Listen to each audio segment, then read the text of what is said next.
Merci au Dieu le Père, le maître de l'univers. Il est le tout-puissant, le Dieu qui agit à son temps, lui qui opère les miracles à son temps, lui qui bénit à son temps, lui qui se manifeste quand il veut. La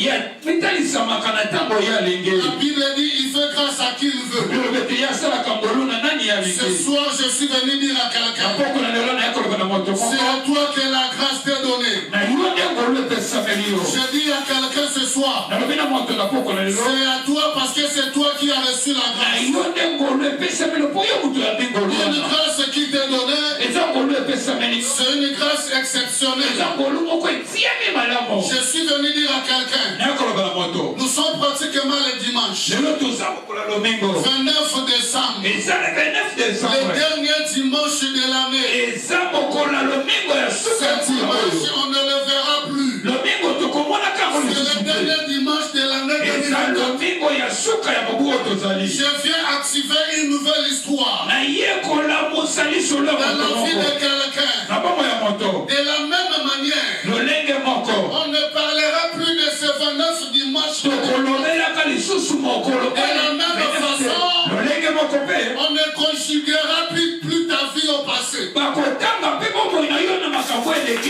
ne sera jamais conjuguée au passé. Je dis ta vie ne sera jamais conjuguée au passé. Il y a un Dieu qui te visite. Quelqu'un croit avec moi? Je te sens pas. Est-ce que tu crois à la grâce qui t'est donnée? Alléluia. Amen. Et je crois ce soir, la parole qui va sortir te sursautera de la joie. J'ai toujours l'habitude de parler de la bonne nouvelle. Même ceux qui sont connectés avec nous sur Facebook, le Dieu de Ponoï, il est encore vivant. Alléluia. Amen. Un Dieu ne meurt pas. L'esprit ne meurt pas. Alléluia. Amen. Un homme esprit ne meurt jamais. Je viens sous l'onction. J'ai été mandataire pour te bénir avant le 31. Aujourd'hui c'est comme une demi-finale. Lève-toi, prends ta Bible. Prends ta Bible dans le livre de Ruth. Alléluia. Ruth chapitre 1. Nous commençons au premier verset jusqu'au 8e verset. Ruth chapitre 1 verset 1 à 8e. Ruth chapitre 1, le verset 1 à 8, je lis au nom de Jésus-Christ. Amen. La Bible dit, du temps des juges, il y eut une famine dans le pays. Un homme de Bethléem de Juda partit avec sa femme et ses deux fils pour faire un séjour dans le pays de Moab. Le nom de cet homme était Elimelech, celui de sa femme Naomi, et ses deux fils s'appelaient Maclon et Kijlon. Ils étaient Ephraciens de Bethléem de Juda. Arrivés au pays de Moab, ils y fixèrent leur demeure. Elimelech, mari de Naomi, mourut, et elle resta avec ses deux fils. Il prit deux femmes moabites, dont l'une se nommait Orpa et l'autre Ruth. Ils habitèrent là environ 10 ans. Au verset 5e, la Bible dit, Maclon et Kijlon mourirent aussi tous les deux. Et Naomi resta privée de ses deux fils et de son mari.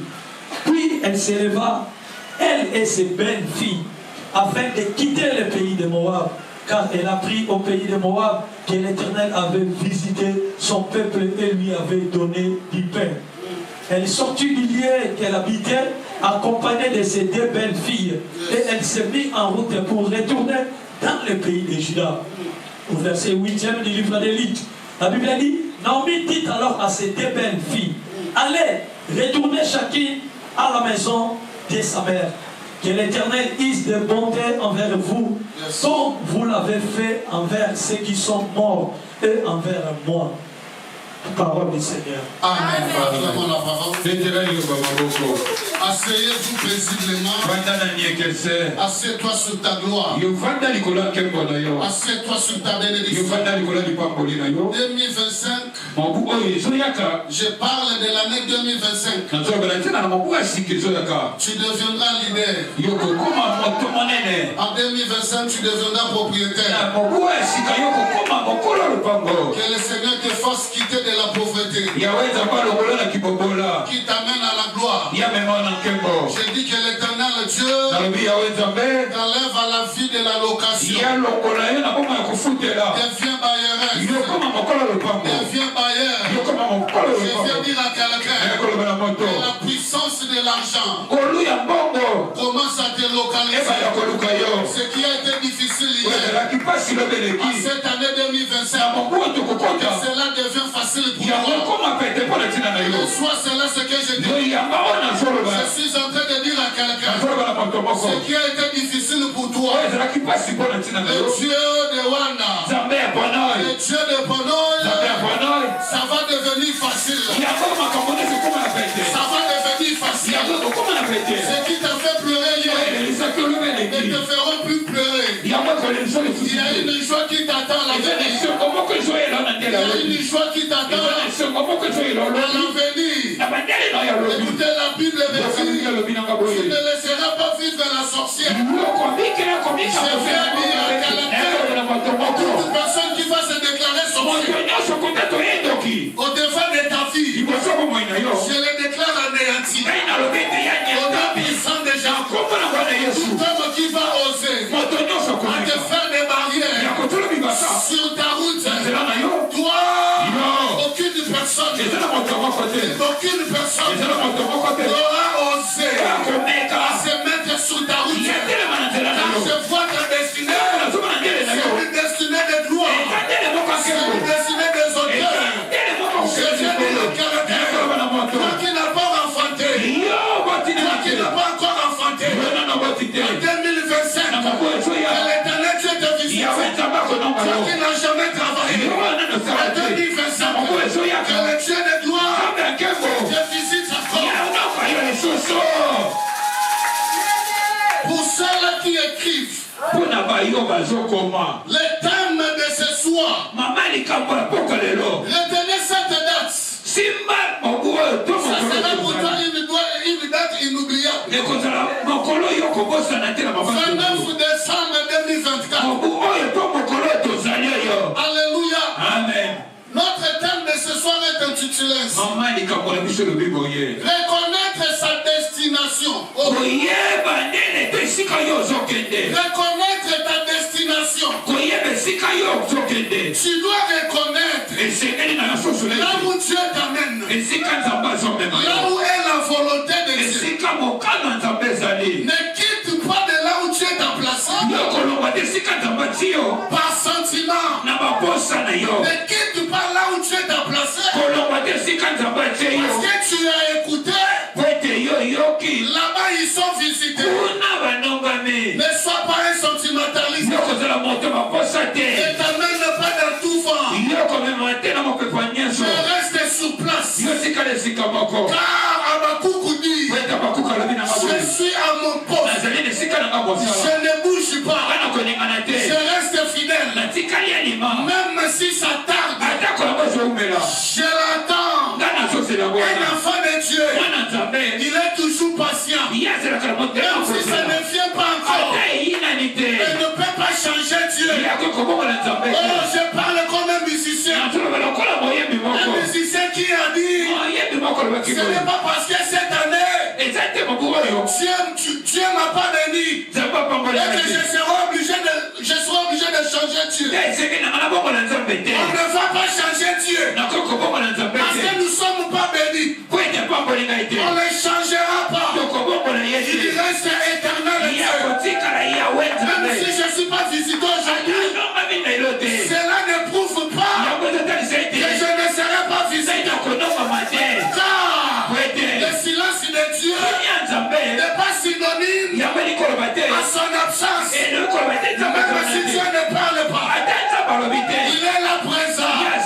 Même si Dieu n'agit pas, il est encore là. N'ayez pas peur de la tempête qui est en train de balloter là-bas. N'ayez pas peur de toi. N'ayez pas peur des tempêtes. Même si les tempêtes arrivent, n'ayez pas crainte. Il y a un Jésus là-bas. Il y a un Jésus dans cette démarche. Même si je ne suis pas visité, c'est Jésus à moi. Même si je ne suis pas béni, c'est Jésus à moi. Même si je n'ai pas encore voyagé, il y a un Jésus qui est à moi. C'est lui qui convainc aux ambassadeurs de donner des visas. C'est lui qui convainc le cœur des chefs. Si tu es convaincu, personne ne peut fermer. Oh, si Dieu ouvre, personne n'a le pouvoir de fermer là où tu es ouvert. Là où tu es fermé, personne ne peut aller ouvrir. Il a la clé de ta vie. Fais-lui confiance.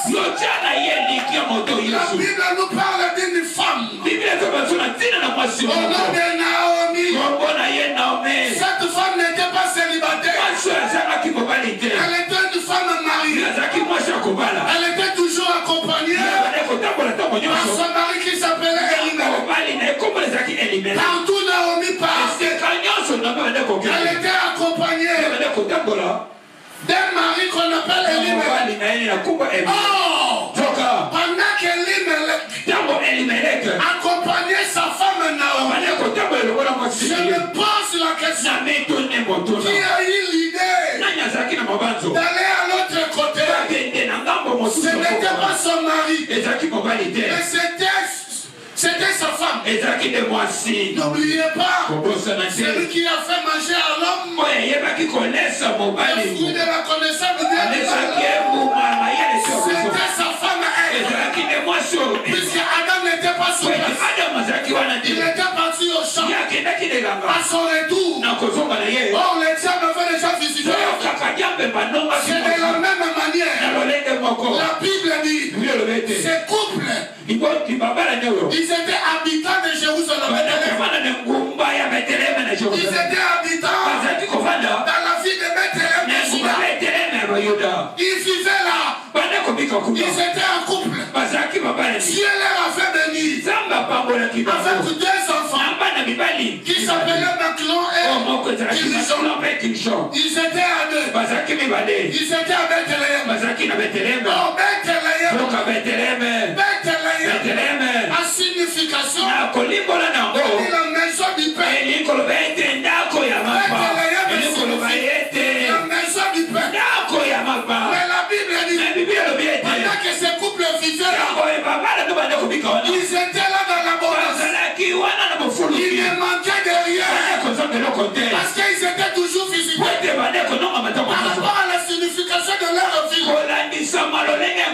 Je suis venu dire à quelqu'un, il y aura des moments où tu seras visité. Il y aura aussi des moments où tu ne seras pas visité.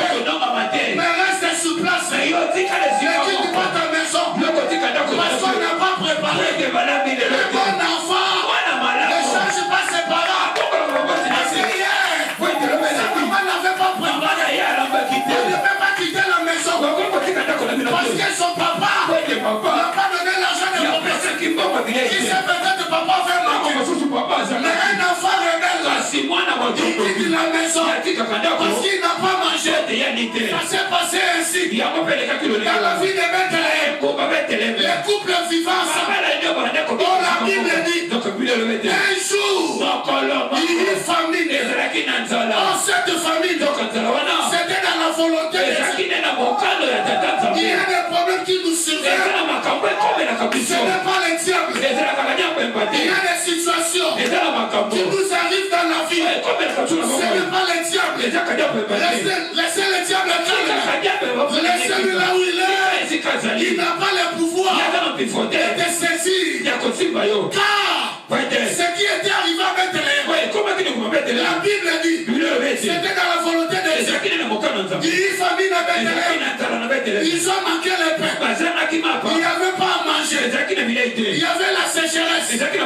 Mais écoutez bien, pendant qu'il y avait famille, la Bible dit, c'est Naomi qui était la femme de Elimelech. Elle est allée dire à son mari, je ne suis pas encore. Je ne suis pas encore. Je n'ai pas encore l'envie de continuer à vivre dans la vie de Bethléem. Car ici, il y a la famille. Il n'y a pas à manger. Mais de l'autre côté, il y a à manger. De l'autre côté, c'était dans la vie de Moab. Oh, Moab, c'était la ville maudite. À Moab, c'était pas leur destination. Mais à cause de manquement, à cause de manquer à manger, à cause de la famine, Naomi a pressé son mari d'aller vivre avec Bethléem. Voilà pourquoi je dis, il faut connaître sa destination. Il faut connaître là où tu vas. Alléluia. Amen. Avant de te déplacer, il faut demander la volonté de Dieu. Si Dieu t'a pas dit de bouger, ne bouge pas. Si Dieu t'a pas dit de te déplacer, ne te déplace pas. Il y a certains déplacements qui nous délocalisent de notre destinée. Il y a certains déplacements, ça nous délocalise. Peut-être Dieu t'avait prévu d'être donné là où tu es. Elle est allée avec son mari. Naomi a convaincu son mari d'aller vivre à Bethléem. Oh, en réalité, Bethléem n'était pas leur destination. Là, je parle de Naomi. Je ne parle pas de Boaz. Mais écoutez ce qui s'est passé. Là où Naomi est partie avec son mari, la Bible dit, ils ont fait 10 ans. 10 ans à Moab. Parce que Bethléem manquait les pains. Bien-aimé, vous savez souvent, nous racontons des choses parce que nous ne connaissons pas. Il est difficile aujourd'hui. Les enfants de Dieu ne demandent plus la volonté de Dieu. Nous faisons tout ce qui nous arrive à la tête. Au lieu de demander la volonté de Dieu. La Bible dit qu'ils se sont déplacés avec leurs deux fils. Avec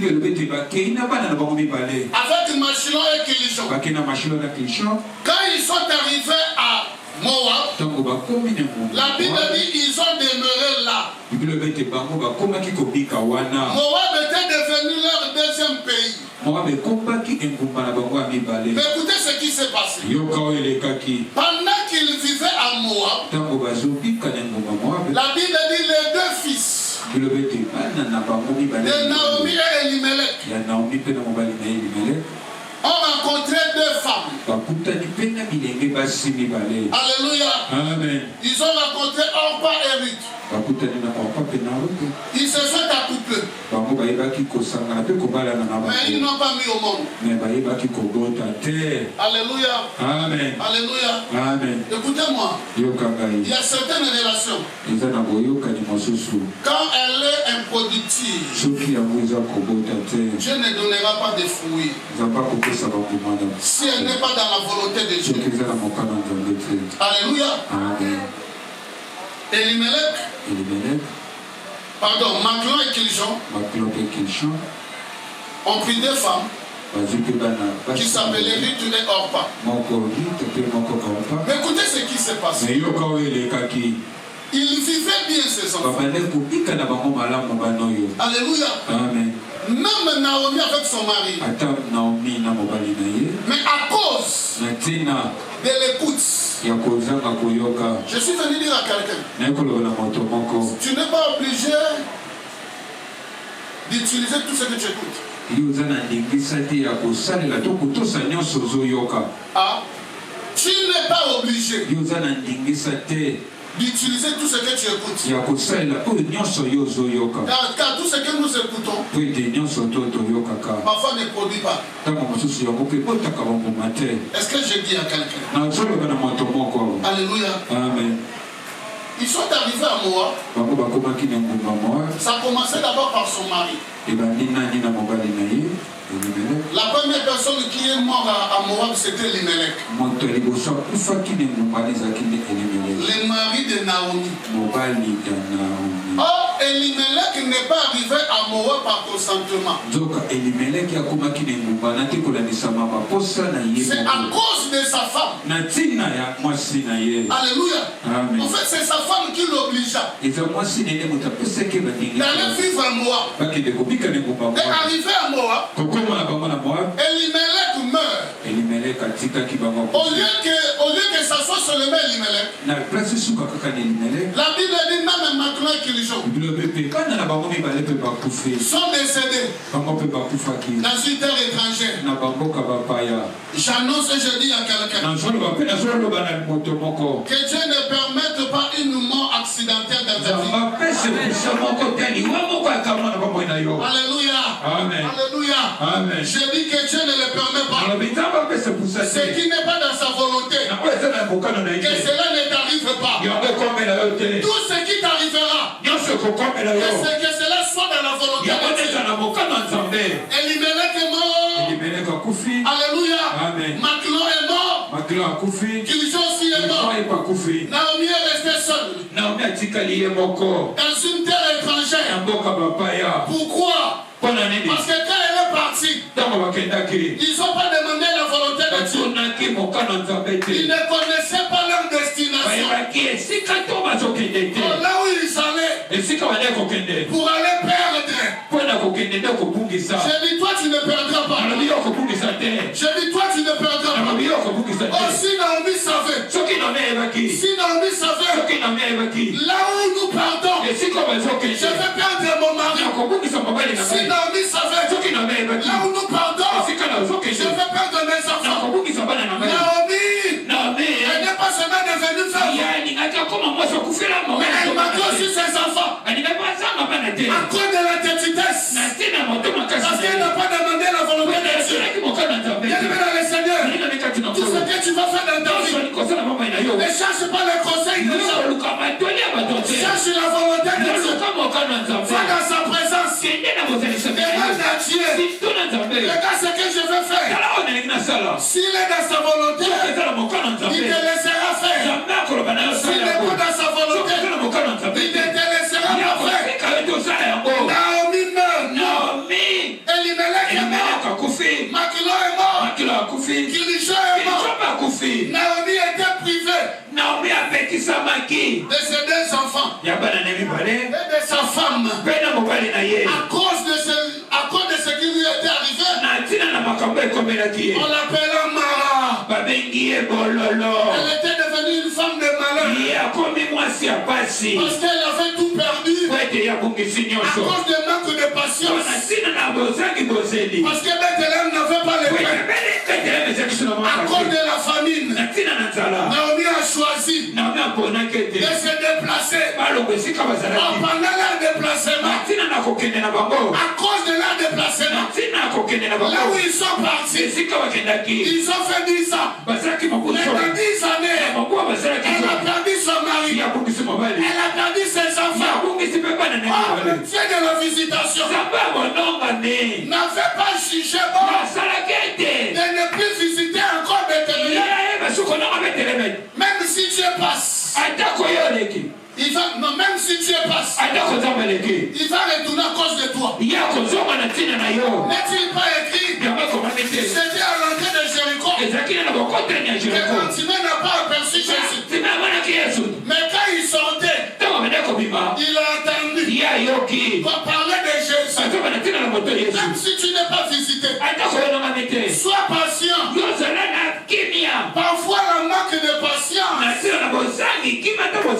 nous amène à faire des choses parfois force. Celui qui n'est pas patient ne marchera pas